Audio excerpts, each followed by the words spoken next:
ഈ അടുത്ത സമയത്ത് ഇന്ത്യയുടെ commerce minister Piyush Goyal American tariff പ്രഖ്യാപിച്ചുകൊണ്ടൊരു ഒരു പ്രസ്താവന നടത്തി.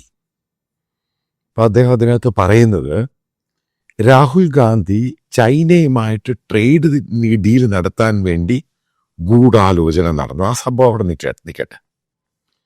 കാരണം അത് സത്യം എന്താണ്, അതിൻ്റെ കാര്യത്തെപ്പറ്റി കോൺഗ്രസ് പാർട്ടിയോ മറ്റുള്ളവർ പൊളിറ്റിക്കൽ തീരുമാനമായിട്ട് പോകട്ടെ. ഞാൻ ഈ വീഡിയോയിലെ പ്രധാന കണ്ടന്റ് എന്ന് പറയുന്നത് 2020 ഗാൽവൻ നടന്നു. അതായത് ചൈന ഇന്ത്യൻ പ്രവിശ്യയിലോട്ട് കയറി. സത്യമാണിത്, കയറി. പിന്നീട് അവൻ ഡിസെൻഗേജ്മെന്റ് അങ്ങോട്ടും ഇങ്ങോട്ടൊക്കെ മാറിപ്പോയി. അപ്പം ചോദിക്കുന്ന ചോദ്യമുണ്ട്, എന്തുകൊണ്ടാണ് 2020 ചൈന ഇങ്ങനൊരു തീരുമാനം എടുക്കാനുണ്ടായ കാരണം എന്താ? ഇന്ത്യയും ചൈനയും തമ്മിൽ നല്ല ലോഹ്യമാണ്. പക്ഷെ അതിനകത്തൊരു തമാശയുണ്ട്. അതായത് 2020 മുതൽ 2020 തൊട്ട് മുമ്പ് 2020 നിങ്ങൾ ഇന്ത്യയും ചൈനയുമായിട്ടുള്ള ട്രേഡ് നോക്കണം. അപ്പോഴാണ് ഇതിൻ്റെ യഥാർത്ഥ വശം പിടികിട്ടുന്നത്. അതായത് ഗവൺമെൻറ് ഓഫ് ഇന്ത്യ മറ്റുള്ള ട്രേഡും അമേരിക്കൻ ട്രേഡും ഒക്കെ മുന്നിൽ വെച്ചുകൊണ്ട് ചൈനയുമായിട്ടുള്ള ട്രേഡ് ഗ്രാജുവലായിട്ട് കട്ട് ഡൗൺ ചെയ്തു. അതായത് ചൈനീസ് ഉപകരണങ്ങൾ ഇന്ത്യയിൽ നിന്ന് മാറ്റാൻ ഗ്രാജുവൽ പ്രോസസ്സിൻ്റെ ഭാഗമായിട്ട് ഇന്ത്യയിൽ ഈ സാധനം ഉണ്ടാക്കിയിട്ട് മേക്കിംഗ് ഇന്ത്യക്ക് കൂടുതൽ ട്രസ്റ്റ് കൊടുത്തു. ഇതതിൻ്റെ പ്രധാനപ്പെട്ട കാരണം. എന്തുകൊണ്ടാണ് ചൈന അഗ്രഷൻ ഉണ്ടായി? എന്തുകൊണ്ടാണ് അന്ന് ഇന്ത്യയുടെ ആർമി ചീഫായിരുന്ന ജനറൽ മുകുന്ദ് നവലരെ അദ്ദേഹം 2 മണിക്കൂറോളം വെയിറ്റ് ചെയ്തു ഗവൺമെൻറ് ഓഫ് ഇന്ത്യയുടെ ഓർഡറിന് വേണ്ടി. എന്നിട്ട് എവിടെയില്ലാത്തൊരു ഓർഡർ ഗവൺമെൻറ് ഓഫ് ഇന്ത്യ അദ്ദേഹത്തിന് കൊടുക്കുന്നു. ഇതിൻ്റെ ഒരു ഡീറ്റെയിൽഡ് വശം കഴിഞ്ഞ ദിവസം പാർലമെൻറ്റിൽ ഗവൺമെൻറ് ഓഫ് ഇന്ത്യ അവിടുത്തെ പാർലമെൻറ്റ് എം പിമാരുടെ ചോദ്യങ്ങൾക്ക് ഉത്തരം കൊടുത്തു. കഴിഞ്ഞ 5 വർഷം കൊണ്ട് ഇന്ത്യ ചൈന ട്രേഡിലുണ്ടായ വ്യത്യാസമാണ്. അതായത് ചൈനീസ് പ്രോഡക്റ്റ് ഇന്ത്യയിൽ വരുന്നതിൻ്റെ വ്യത്യാസത്തെ പറ്റിയാണ് ഉത്തരം കൊടുത്തത്. അതിലൊരു സുപ്രധാന കാര്യം ഞാൻ പറയാം.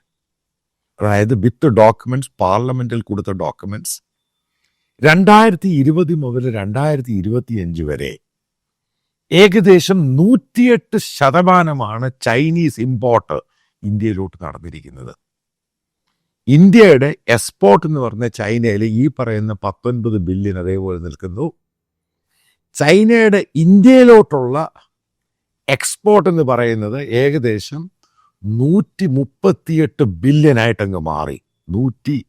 അതായത് 108% കൂടുതൽ.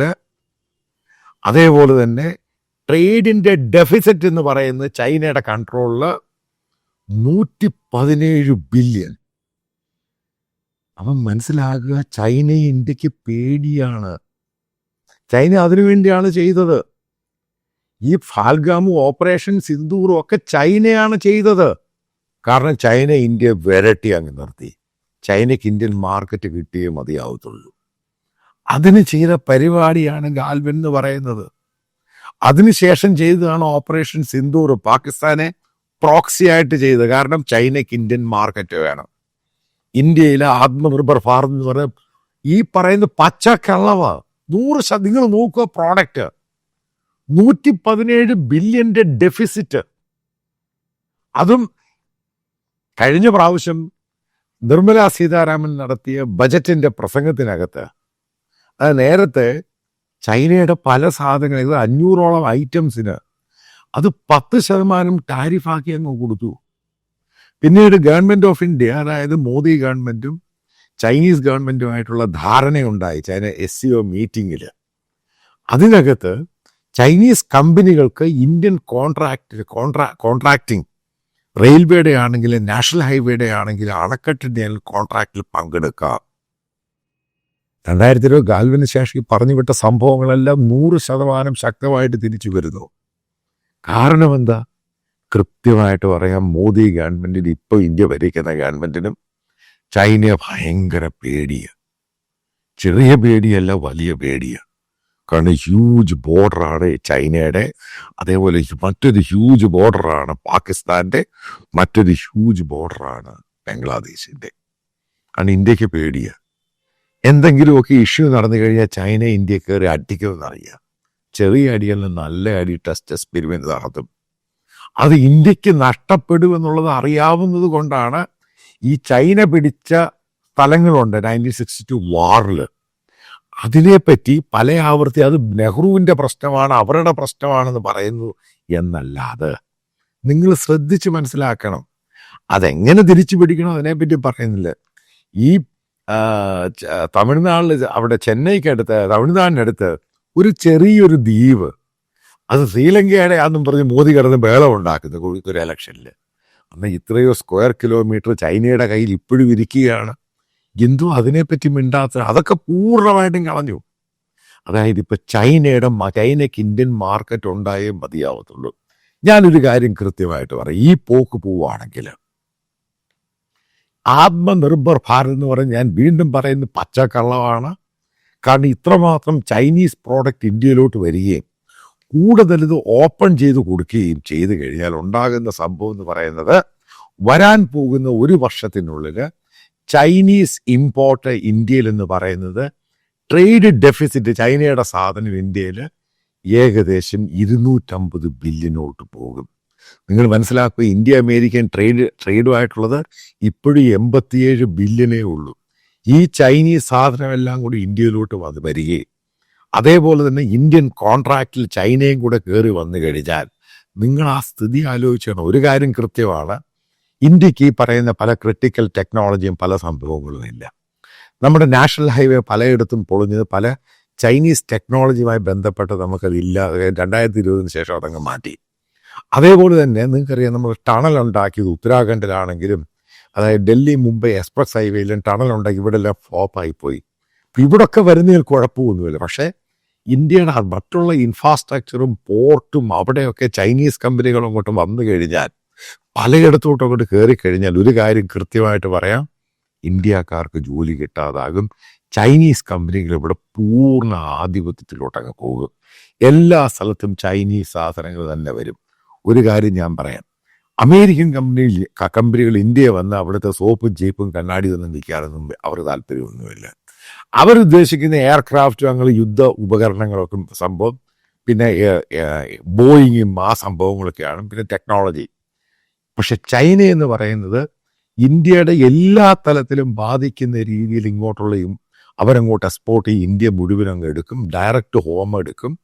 അതായത് A to Z കാര്യത്തിലോട്ട് ചൈന കയറിക്കഴിഞ്ഞാൽ ഈ പറയുന്ന മോദി ഗവൺമെന്റ് അല്ല ആരിന്ത്യ ഭരിച്ചാൽ ഒരു കുന്തവും ചെയ്യാൻ പറ്റത്തില്ല. ഒരു കാര്യം അടിവരയിട്ട് ഞാൻ പറയാം, മോദി ഗവൺമെന്റിന് ചൈനയെ ഭയങ്കര പേടിയാണ്. ശരിക്കും ചെറിയ പേടിയല്ല, വലിയ പേടി തന്നെയാണ്. അതിൻ്റെ പേരിലാണ് ഗാൽവാന് ശേഷം ഇത്രമാത്രം ചൈനീസ് ഇമ്പോർട്ടർ ഇന്ത്യയിലോട്ട് വരികയും ഈ ട്രേഡ് ഡെഫിഷ്യൻസി ഇത്ര ഹ്യൂജായിട്ട് മാറുകയും ചെയ്തു. ചൈന ഇന്ത്യയിൽ നിന്ന് ഷ്രിമ്പ് വാങ്ങുന്നുണ്ട് വിയറ്റ്നാം വഴി, അതേപോലെ കുറച്ചധികം ബീഫ് വാങ്ങുന്നുണ്ട്. ഇതെല്ലാം കൂടെ ചേർത്ത് ഇന്ത്യൻ അയൺ ഓറും എല്ലാം കൂടെ ചേർത്ത് ഈ 19 ബില്യൺ 20 ബില്യണൊക്കെ ടച്ച് ചെയ്യുന്നുള്ളൂ. പക്ഷെ അവരുടെ സാധനം ഇങ്ങോട്ട് കയറി അങ്ങ് ഡംപ് ചെയ്യുകയാണ്.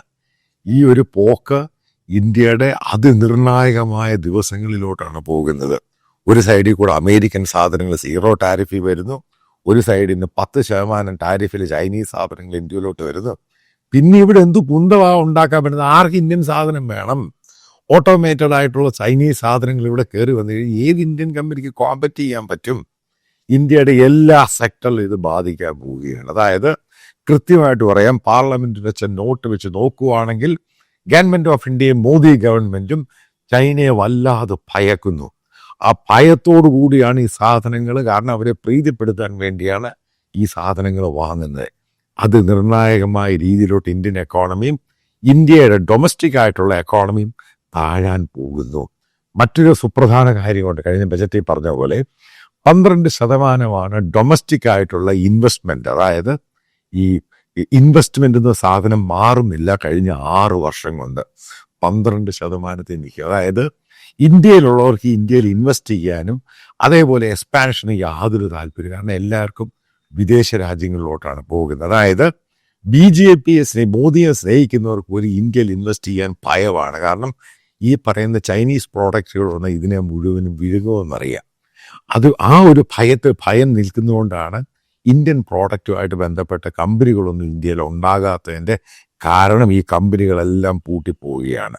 മോദി ഗവൺമെൻറ് ഇന്ത്യയെ നയിക്കുന്നത് വല്ലാത്തൊരു ഡേഞ്ചറസ് സോണിലേക്കാണ് ഈ വീഡിയോയിൽ ഞാൻ അടിവരയിട്ട് പറയാം.